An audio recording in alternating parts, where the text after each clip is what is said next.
You got mic 2 okay? Yep.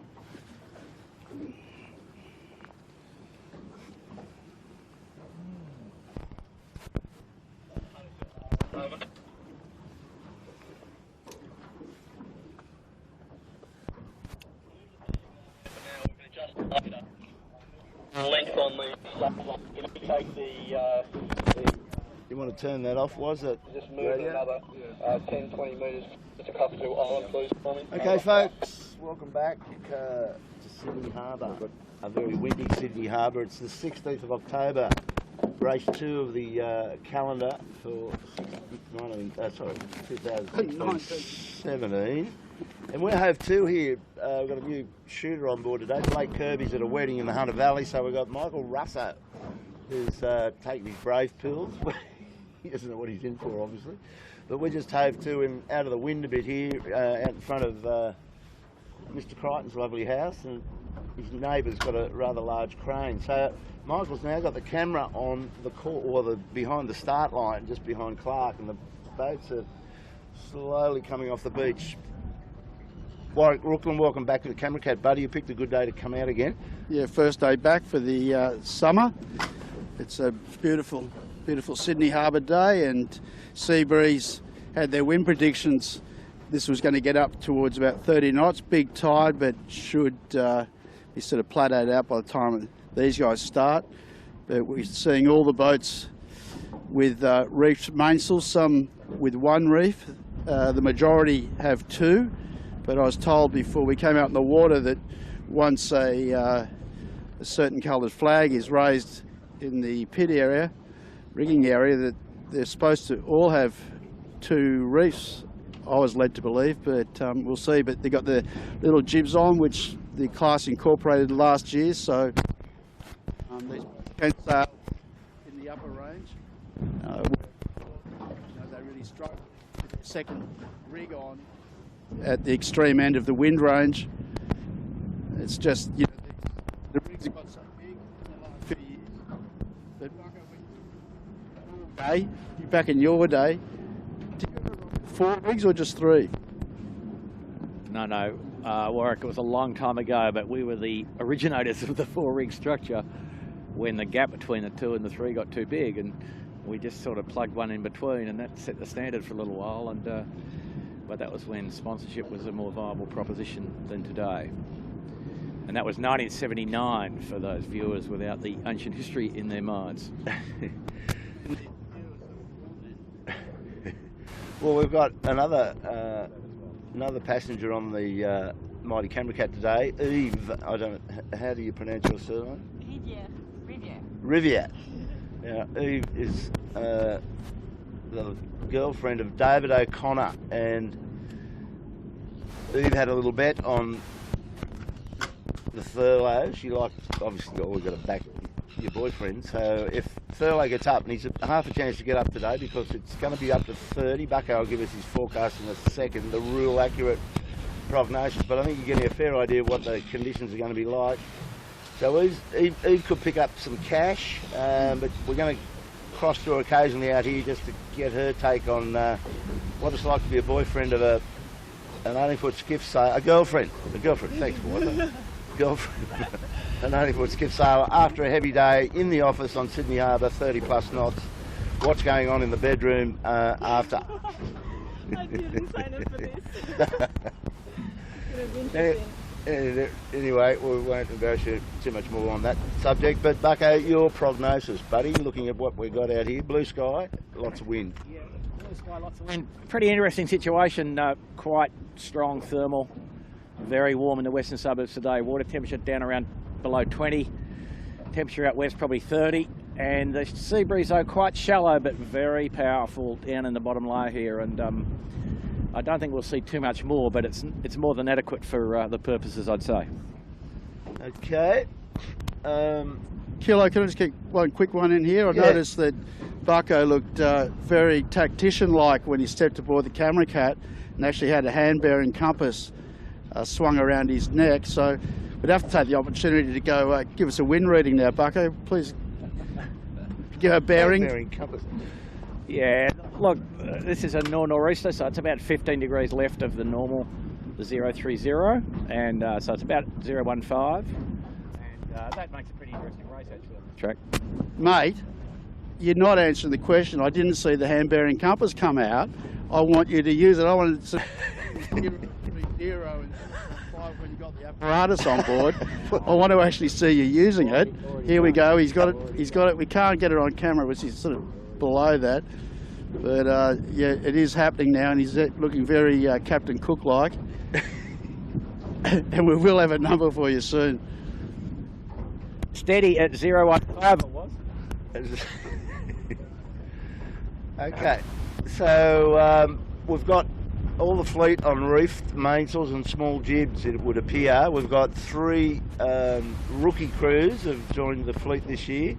They had a bit of a test last Sunday. It was around 20 knots from the nor'east last Sunday. If you watch that clip, we didn't get a lot of there, but they're really going to know they're alive today out here. Warwick, your young bloke, he was looking a little bit confused because he had to do the compulsory reef and put the jib on, but they were all running short of bits of cord to secure their jib halyards, all of that sort of stuff, so it's not easy. Oh, well, we actually talked about all of this at about 10:30 this morning, about which way to go and to balance it up and what his experience was from before, and so that jib they've got on has been fitted up at North. Last year we took all the rigs there and all the sails there and did all the homework, so that hasn't changed. And so even though, you know, the race committee has deemed that everyone should have 2 reefs, we were actually discussing there's probably the better balanced situation anyway. So it's just a good test. We don't get to see this amount of breeze that often, you know. So get the opportunity to work all this out. So if they do get one of these days, let's say in the JJ early next year, they've already plugged everything in tonight, tweak a few things during the week, and just tick that box. Yeah, start getting into gear with that setup.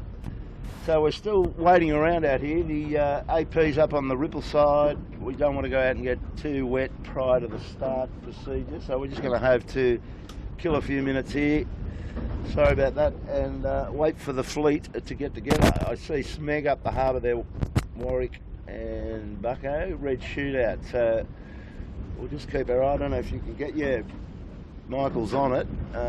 Red shoot on Smeg, so they're having a real good little launch into this these conditions, and it looks pretty fruity, boys. Kilo, just looking at it, pretty solid around 25 knots, I would suggest, 22 to 25. Hopefully it won't build. The tide about to start flooding, so that will smooth the water out and reduce the effective wind speed over the course. But there will be usage of the riding levers today. And I think maybe 3 or 4 boats only will get around without having the mast in the water, and the cream usually rises to the top on these occasions. So. Well, yeah, you're looking at Smeg should be one of them. They're a big challenge, and Thurlow Fisher coming down here with a shoot. Well, one of the things that I was discussing with Rob Bell, that's sailing with Ashland today, and his new forward hand for this season, Ben Robinson from the Lake Macquarie, is that, you know, in reality, in a perfect world, you'd have a smaller chute as well. So they've got like little working gear, but they've still got their full size number 2 chute. So it's going to make it tricky for them, because you won't be able to really heat these things up like you probably would like to, Bucko. You're going to probably be sailing a fair bit squarer and potentially a little bit dodgy in the jibes as well. I think you're right, and you can get a good idea now of how much that reef is. Oh, who's that? Appliances. So just getting a bit of practice. Pretty tough. Shoot, you know, the spinnaker's not properly installed, so the thing's quite unstable. Just come round to the right a bit, Michael. You've got Thurlow It's a big test. just in front of us. Michael, if you could bring the camera around right in front of us, you've got Thurlow just getting one of those chutes down. Wow. These would be a good chance for today's race, but I tell you what, there's a high degree of difficulty in this racetrack today. The manoeuvres, particularly that bear away up at the Bishop Boy, where those 3 turn marks are. It's a 3-boy handicap, so it'll be interesting to see how many actually get through this adventure today. Well, we just saw, Bob, Appliances eat it in a pretty spectacular fashion. Just got caught in the no-go zone where you can't put the bow, and it didn't take long for them to be standing on the riding lever. And I guess the only really good thing about the reef and the little jib is that the bear away at the top and the round up at the bottom, or the dial up at the bottom, are a bit easier. True. Well, I mean, here's my prediction. I reckon we got 50% of the fleet won't finish the race. how many what? 50%. Yeah, I'd agree with you, for sure. And if they bite the dust today, it's going to be very taxing on your aerobic strength and your will to go on, because these boats aren't easy to tidy up and stand upright and clamber back on and continue racing. You don't want to have too many of them. One would be well and truly enough. So it's getting pretty rough out here. I'm going to turn this thing around and go back into the quieter zone. So just hang on up there, Michael. We spin this camera cat around. It's getting pretty choppy. So what do we think the race committee is doing actually, Bob? They're on AP. And I'm asking the question, why are they on AP? well, they're waiting for a fleet to get there. There's not too many boats that are taking a lot of interest in this start right now that I can see. Oh yeah, some over off Clark Island, Peroni. There's plenty of boats, some are on their sides. one on this side in front of us. 18 boats starting. 18 records start. So this could be the sort of day that we were anticipating when we saw this breeze honk in at around 1 o'clock, and it's still coming. Yeah. So it could be a bit of a flop as far as getting a completed race away. Anyway, hope not. Fingers crossed here. The other thing, guys, is that when you get these conditions so early in a new season, and particularly when you've got some new teams involved, or you got crews changing around for the new season, big chance of breaking kit today, and that always puts you on the back foot. So that's something that'll be all these guys will be very mindful of. The top guys, that have let's call them well-oiled machines, have been doing this for a while as accommodation, will probably enjoy it, not just from the starting perspective, but enjoy it from the opportunity to make this configuration potentially go faster, where the other guys will be going, oh my God, I just want to go home. 10-4. There's a bit of that indeed. I think we don't have a signal there. Indeed. Who's this upside down in front of us? Is that Thurlow? No, Thurlow's Thurlow's still upright? over here. Okay. I think this Might help. might be Ilvo, perhaps, I don't know. Oh, she's silver. She's a different look. Oh, is it? Okay.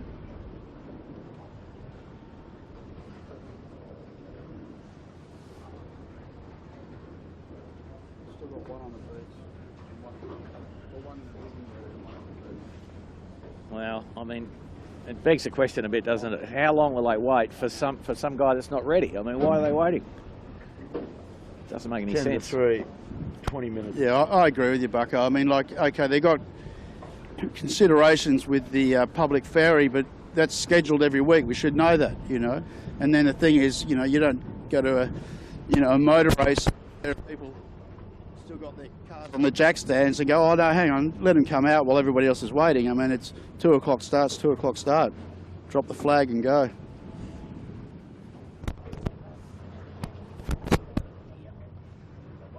Rule was 18 foot long, starts at 2:30. It was we're just killing time here.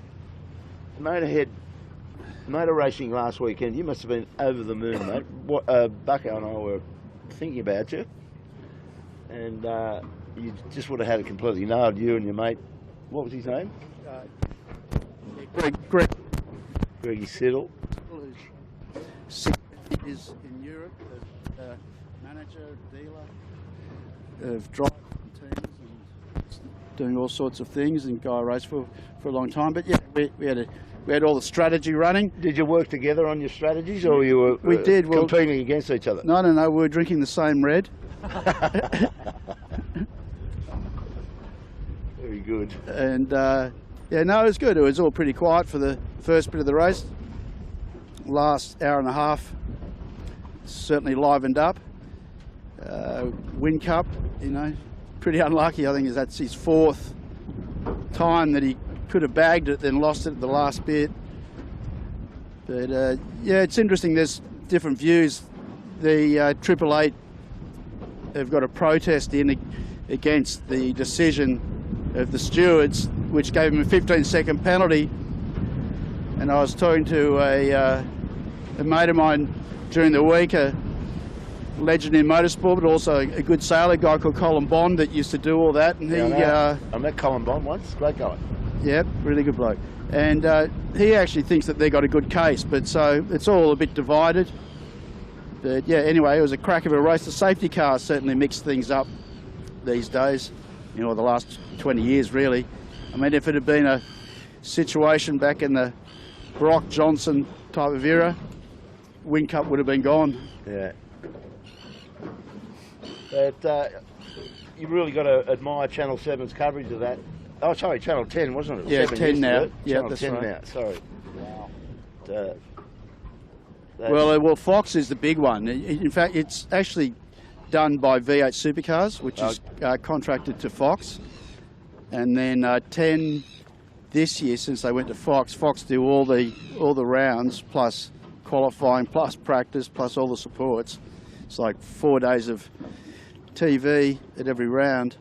And 10 only do the major events now. It's a bit of a funny deal. It wouldn't be cheap to do Bathurst. Oh, no.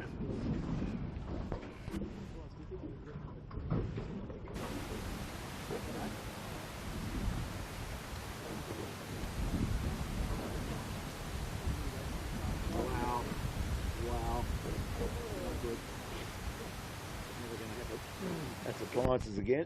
Yeah. Second.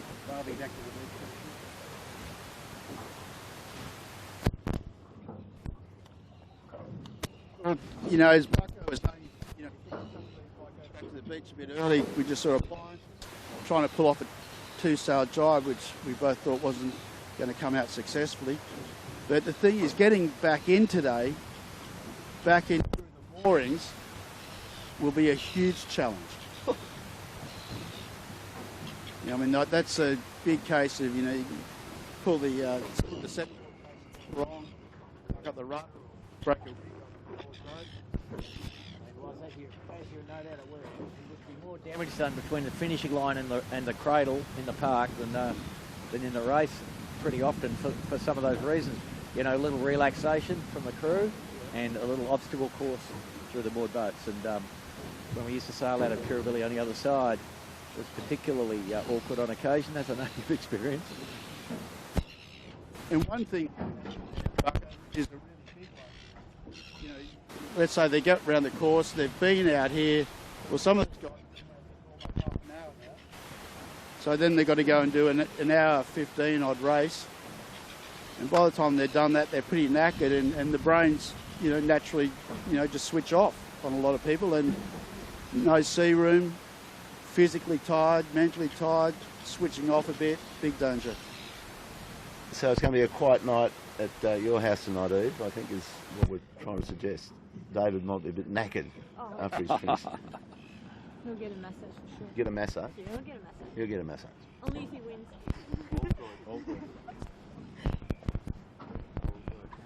But, you know, the committee, I don't understand the amount of delay here because, as Warwick pointed out, this boat's been out here now for nearly half an hour and they were ready to start on time, or pretty much so, and the advantage has been transferred to the guy who leaves the shore late. Unorganised.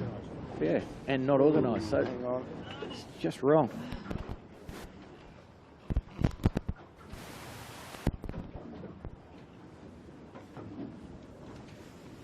So, Bob, why don't we go and just go and stand by the committee vessel and ask them, perhaps politely? Well, I think we're just going to get wet asking the the question that's got the obvious answer. They're probably thinking they're not going to get a race in here. That's what I'm starting to feel like. And they might have abandoned it altogether based on the shape of the crews that are out here. Still only got AP. They've still got AP. No, the breeze has basically been the same for half an hour. But if they are considering an abandonment, then we'd be better informed, wouldn't we? Well, I hear. Do you want to go over there, Bucko? I think we're going to get a little bit wet, but that's all right. Oh, well, we'll give it a go. We've all been wet before, and it hasn't hurt us much, you know. So. All right, we're over there.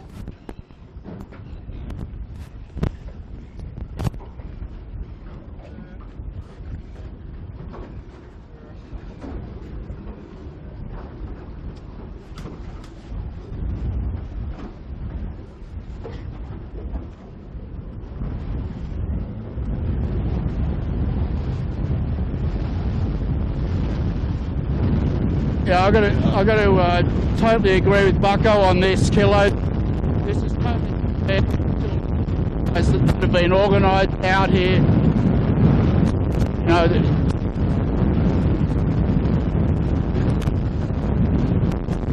like just make a decision, fire it off or send them home.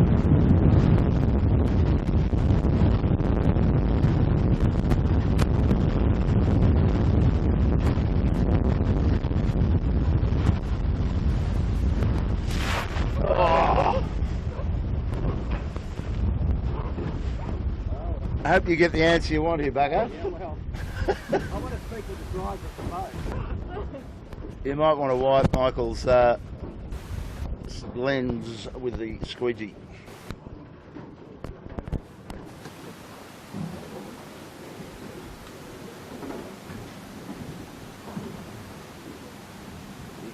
Got the handle up, Jeremy.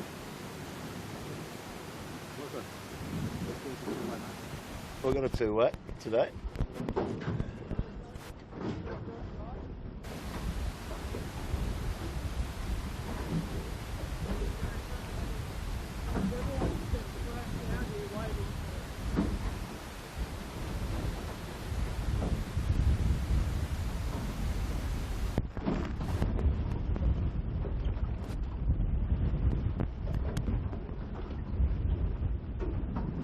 What was the scratching their heads was? Well, he's just saying. Well, I'd say it's marginal. 25 knots, but you know. Just the sea condition is pretty horrendous, as you can probably see where we are. We're just on the start line. I mean, the tide should have turned about now, so the wave state should get a little better. Well, don't forget, this is only race 2 of the season, and we were saying the first 3 races usually to get the rust out of your crew work anyway. They don't really need these sort of conditions on the second race, in my book. That'll be interesting. Maybe you're right, but the season's pretty short though, Bob, isn't it, really? You know, it's only 3 months, you know, it's only, whatever it is, 10 or 12 races until Christmas time. I mean, you might not get, you know, the opportunity to practice in this high up range stuff. And the leading boats look like they're handling it okay. Yeah, we've seen Thurlow Fisher and Smeg put a chute up and get it down successfully. We're looking at Asco now coming back downwind, having gone halfway up the deep, so I don't know.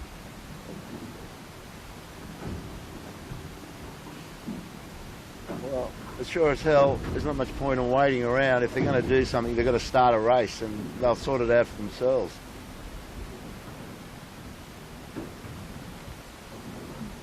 Mate, I mean, that's the other problem. They can't shorten the course. They could do, you know, they could put up, if they could put up a flag, we'll do 1 lap. That'd probably do them. Yeah, no, they can always do that. They're entitled to do that at all times. So, and that wouldn't be a bad solution, in fact. Well, 1 lap would do you. A 1 lap would do you in this race. Two would definitely be adequate. Yeah. Yep.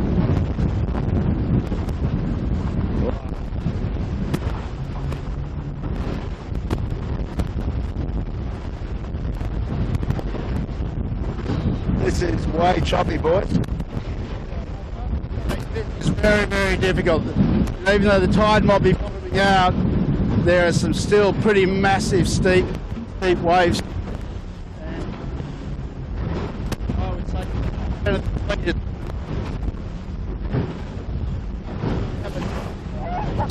capsize. Well, I've got to tell you, this is getting way difficult even to drive this camera cat. And I think there's going to be an executive call from the bridge any minute. Well, I mean, this boat, all the little and stuff, what your wind limit is, how long it blows for, until you don't. And so, this committee's been out here for an hour. Here, as we said before, for over half an hour, boats, and so they've got enough data to make it.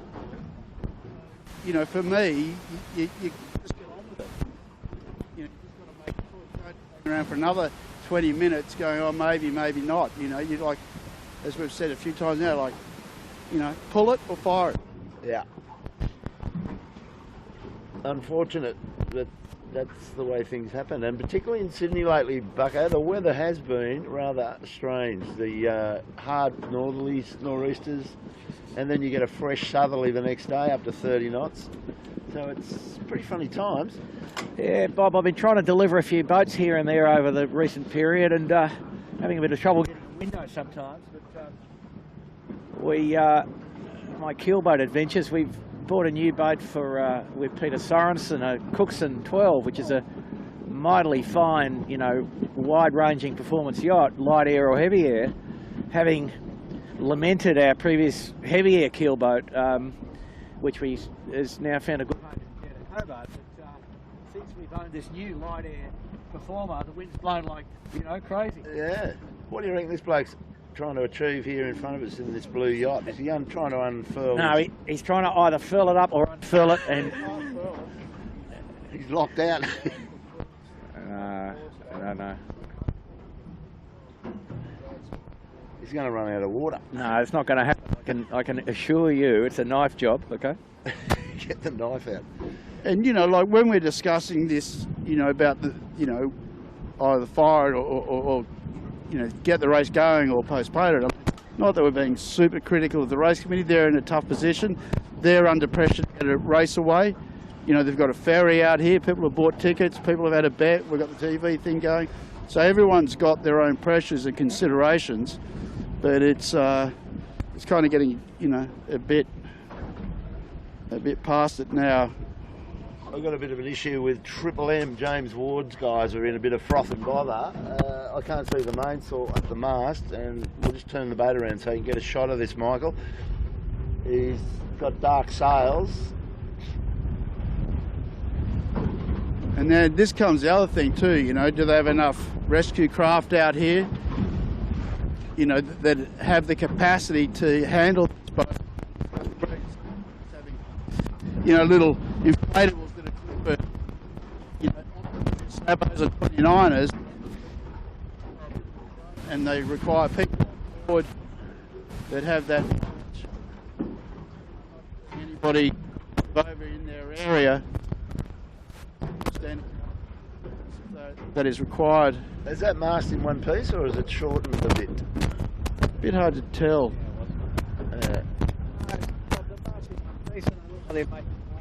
Well, You know. the lashings that they had holding those roofs together, Yep. weren't overly flash. No.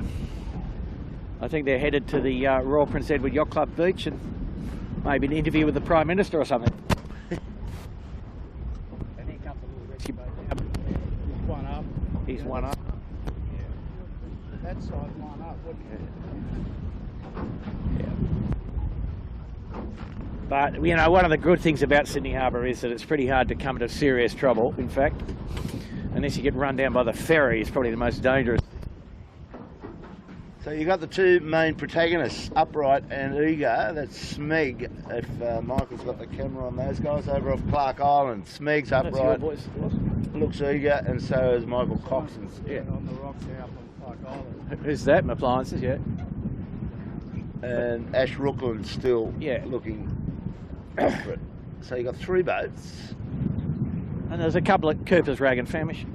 Cooper 62's up on a wind up there. He's going all right. Ilvy's upright. Bucko, you want this thing to happen, don't I you? want there to be a race. What happened to the good? You know, I can't go on. Yeah, I know. Yeah. Stop. Well, the live stream's been a complete hit so far. I've got nothing to show you other than waves, big ones, and capsizes. Yeah.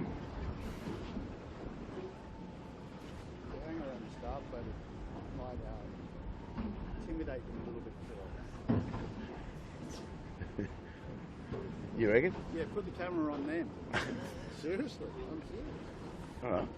Put the camera on them. So what are you blokes doing? We'll talk about them. Fire up a two-way. What?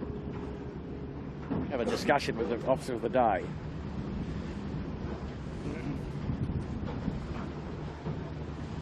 I think he was not inclined actually to start the race, in fact.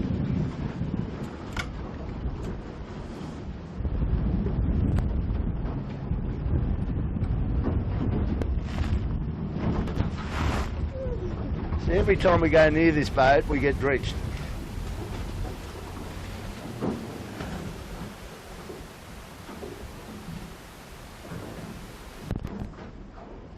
We might hear a bit of the discussion here between the officer of the day. This is only 1 minute to sit.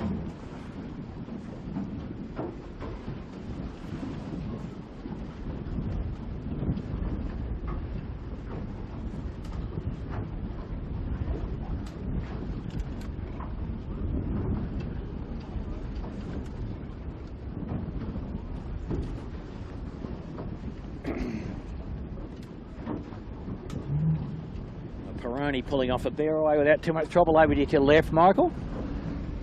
He's skating away there. Got away okay.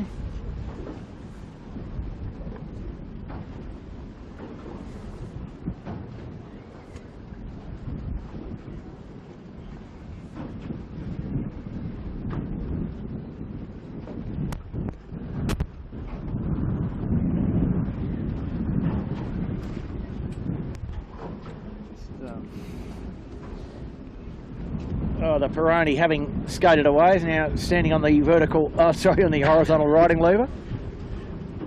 Not so good.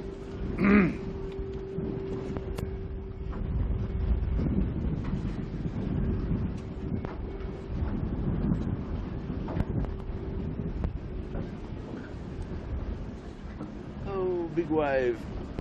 Huge wave here. Don't go in.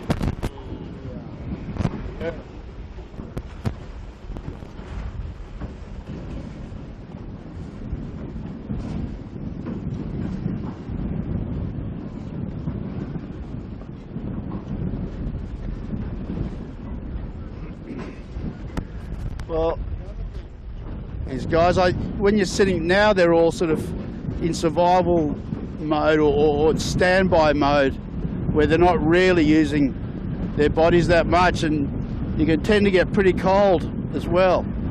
Water temperature's down, breeze is up.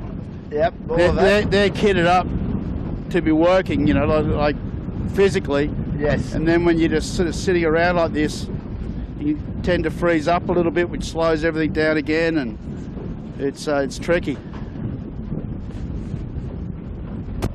And the wind chill not insignificant today. You know, it's a beautiful sunny day, but the water temperature, as I mentioned, down around below 20 degrees, and so 25 knots of wind. Michael, I'll just get a shot for the folks of the Triple M going home without he's right, turn around 180 degrees. You got Triple M. Yeah, I got him. And as Warwick points out, the crews are suited up to be working, and it's nothing more kind of tiring than actually, or you feel like you're not in good condition when you're cold and just going around waiting. And I remember one race we had in Adelaide, Warwick, where we had an experimental national title, where we sailed around exactly a bit like this, where we sailed around for an hour with a fourth rig in, And they couldn't eventually start the race because the rescue boat sank on the way out through the surf. And we could have got the race done, no problem, but they didn't have any rescue boats at all. But I think this is sailable. It's 25 knots of wind, near enough. Perhaps a little less even now than it was before. But they should either can it or get on with it. Well, Bucko, you're missing the point, I think. I mean, why would you do it to your boat, your bodies? They're blowing it off. What's that? 2 horns? Go ashore. There you go. So there Well, we folks, are. There we go. It had that look about it, even though Bucko wanted to go. Bucko, do you want to rig a boat up and go out? And go for a spin? I wouldn't mind at all, Killer. I still fit into the old trapeze jacket, not. You can steer for him, was it? What a Riviera.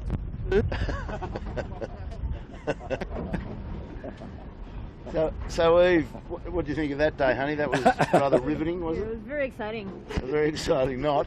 So at least you'll get your money back off the book. That's good. That's At least good. I did lose some money, so Yeah, I'll come back next week. you can come out with us anytime. Yeah, oh, awesome.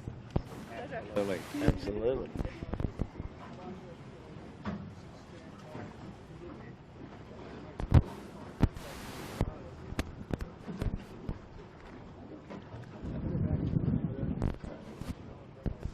What would you? Yeah.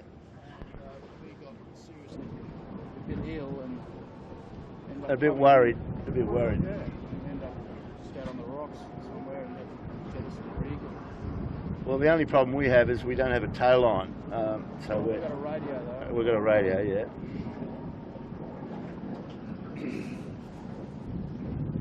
So that might be a wrap for us, Michael Shitterton. Would you like to extricate the live connection, and we'll call that a wipeout on the 16th of October. With a dance band on the Titanic, Killer. Yeah, well, see that Titanic in the kids' climbing castle in the park was ominous, wasn't it? The Titanic. With a dance band on the Titanic. Won't you dance with me? Okay, we'll say farewell. We'll hopefully get some better weather for you next Sunday. Sorry about that, folks.